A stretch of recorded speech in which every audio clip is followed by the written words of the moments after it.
तो देखिए अगला प्रश्न है, जांच कीजिए कि 0 समांतर श्रेणी 31, 28, 25 का एक पद है। हमें चेक करना है कि 0 समांतर श्रेणी 31, 28, 25 का एक पद है, इसको हमें चेक करना है। ठीक है, तो हम लोग समांतर श्रेणी के प्रश्न कर रहे हैं। तो ये समांतर श्रेणी दी गई है, ये समांतर श्रेणी है। हमको चेक करना है कि क्या 0 इसका कोई पद होगा। मतलब ये 31 है, 28 है, 25 है, इस तरह से करते करते क्या कहीं 0 आएगा, कोई ऐसा पद है जो 0 आएगा, चेक कर लें। अगर 0 आएगा तो ठीक ठीक, नहीं आएगा तो कोई बात नहीं। कैसे चेक करेंगे, मान लेते हैं कि यनवा पद क्या है, 0, हम मान लेते हैं। हम मान लिए कि ये घट रहा है, 31, 28, 25, घटते घटते हम सोच मान ले रहे हैं कि यनवा पद 0 होगा। मान तो सकते हैं। यन का मान क्या होना चाहिए, यन का मान कोई ना कोई पूर्णांक होना चाहिए। पूर्णांक मतलब धन पूर्णांक, धन पूर्णांक। ठीक है, यन का मान जैसे 1, 2, 3 इस तरह से आना चाहिए। ये भिन्न में नहीं होना चाहिए, यन का मान भिन्न नहीं होगा। ठीक है, अगर यन का मान निकालते हैं अगर भिन्न में आ जाता है तो इसका मतलब कोई भी पद 0 नहीं होगा। अगर भाग देते देते कहीं भिन्न आ जाता है मान निकालते में तो वो जो है 0 उसका जो है कोई पद नहीं होगा। ठीक है, तो चलिए मान लीजिए यनवा पद 0 है। तो देखिए an बराबर कौन सा सूत्र है, a plus n minus 1 d। हमको n का मान निकालना है, हमको देखना है क्या कोई पद 0 आ सकता है। तो an का मान क्या है, 0 पहले से दिया है, यनवा पद 0 हमने माना है ना। और a का मान क्या है बच्चा, 31। d का मान क्या है, अधिक का में से कम का, अरे आगे में से पीछे वाला घटा दीजिए, 28 में से 31 घटा दीजिए, कितना हो गया, -3। सही है ना। और n का मान तो निकालना ही है, तो निकालें। a का मान कितना रखें, 31 प्लस n माइनस 1, d का मान रखें -3। अब देखिए इधर भाग दिए क्या आ गया, -31 बराबर n माइनस 1 और ये क्या हो गया -3। पक्षांतर करें तो n माइनस 1 बराबर -31 बटे -3 कट जाएगा, यानी 31 बटे 3 बराबर n माइनस 1। n का मान निकालेंगे तो 31 बटे 3 धन 1, इसको सॉल्व करेंगे 3 इकाई 3 यानी 34 बटे 3 बराबर n।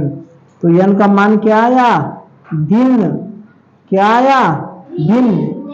तो n का मान भिन्न हो गया, तो इसका मतलब 0 कोई पद होगा नहीं। अर्थात चूंकि n बराबर 34 बटे 3 एक भिन्न है, अतः 0 श्रेणी का कोई पद नहीं है। बात समझ में आ गई। हमने क्या किया, 31, 28, 25 ये डॉट डॉट 0 हमको दिखाना था कि 0 इस श्रेणी का कोई पद है, तो हमने मान लिया कि यनवा पद 0 होगा, तो n का मान 0 कर दिए। प्रथम पद दिया है 31, सर्वांतर निकालिए, अगले में से पिछला घटा के -3, n का मान निकालना है। जब इसको हमने सॉल्व किया सूत्र में मान रख के, तो n की वैल्यू आ गई 34 बटे 3, यानी यह एक भिन्न है। भिन्न आ गया, इसका मतलब यही साबित करता है कि 0 उस श्रेणी का कोई भाग, कोई पद नहीं है। ठीक है, चलिए यदि समांतर श्रेणी 25, 50, 75, 100 का pवां पद x बराबर 1000 है, क्या है 1000, तो p का मान ज्ञात कीजिए। तो ये भी देखिए वही सवाल है, ये सवाल हम लोग लगा चुके हैं। ये pवां पद है, pवां पद की जगह अगर nवां पद रहता तो हम लोग नहीं लगा लेते। एक श्रेणी दी गई है, इसका pवां पद की जगह अगर nवां पद होता 1000 तो क्या हम नहीं लगा लेते? nवां पद का सूत्र लगाते, an बराबर a plus n minus 1 d। अब हम डायरेक्ट लिखेंगे, देखिए nवां पद का मान कितना है, pवां पद, जहां पर a है वहां पर क्या कर दें, p कर दें, मतलब तो वही है, बात समझ में आ रही है ना? pवां पद यहां पर क्या कर दें, p कर दें, तो p का मान निकल जाएगा, यही है। जहां n है वहां क्या कर दें, p कर दें। तो pवां पद का मान कितना दिया है, 1000, क्या दिया है 1000, a का मान कितना दिया है 25, p माइनस 1। अब देखिए d का मान सर्वांतर कैसे निकलेगा, अधिका में से कम का घटा दें, आगे में से पीछे का वाला घटा दें, कितना आ गया 25, 25 लिख दिए, हो गया। अब 1000 में से 25 घटा दीजिए, पक्षांतर करेंगे, p माइनस 1 गुणे 25, 1000 में से 25 घटाएंगे 975 आएगा, p माइनस 1 अब गुणे 25 है। अब इसको पक्षांतर करेंगे तो ये गुणा किस में बदल जाएगा, भागा में p माइनस 1। अब भाग दीजिए, 25 तिया 75, 25 तिया 75 और 97 में से 75 घटा कितना बचा, 12 बचा कि 22 बचा ना।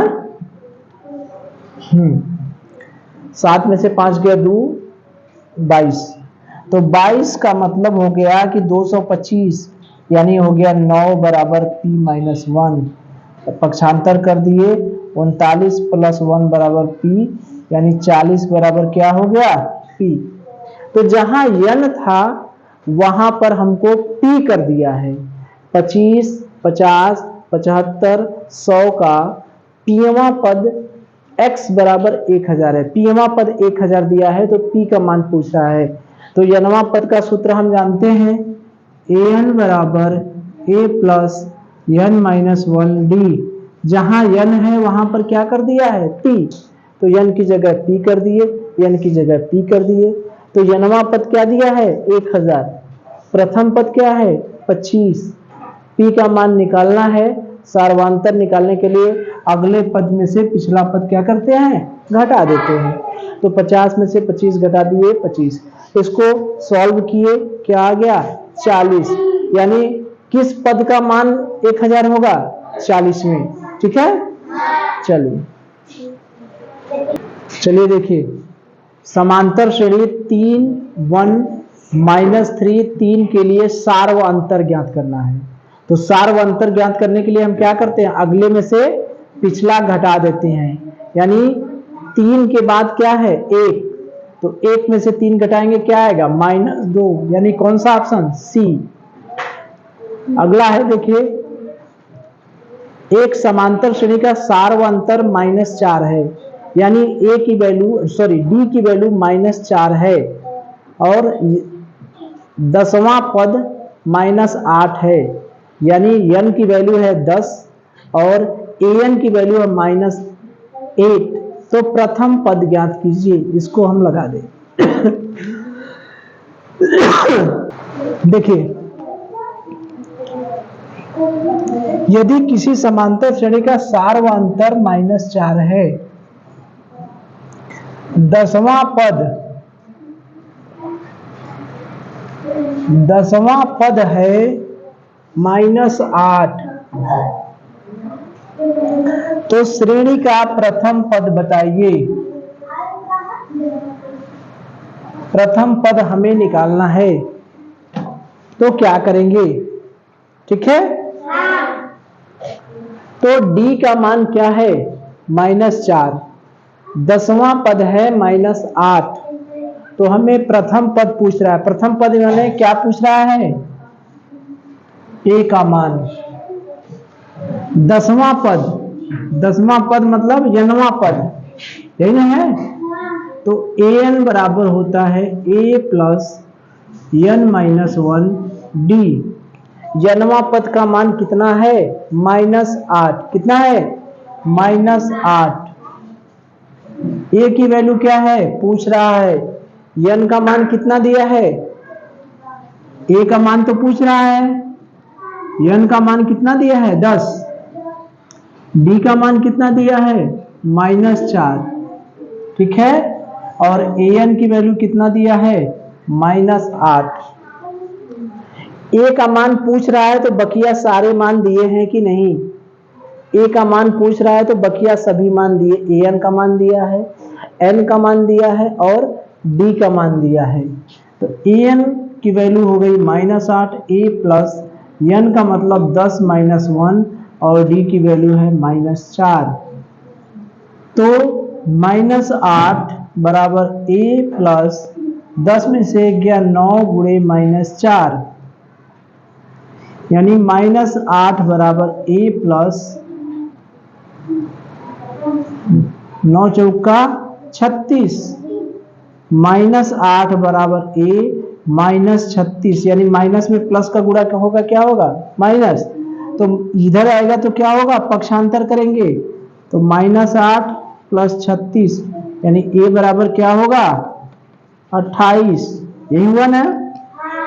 तो यही है कि किसी समांतर श्रेणी का सार्वंतर दिया है -4, 10वां पद दिया है 8, प्रथम पद हमसे पूछ रहा है।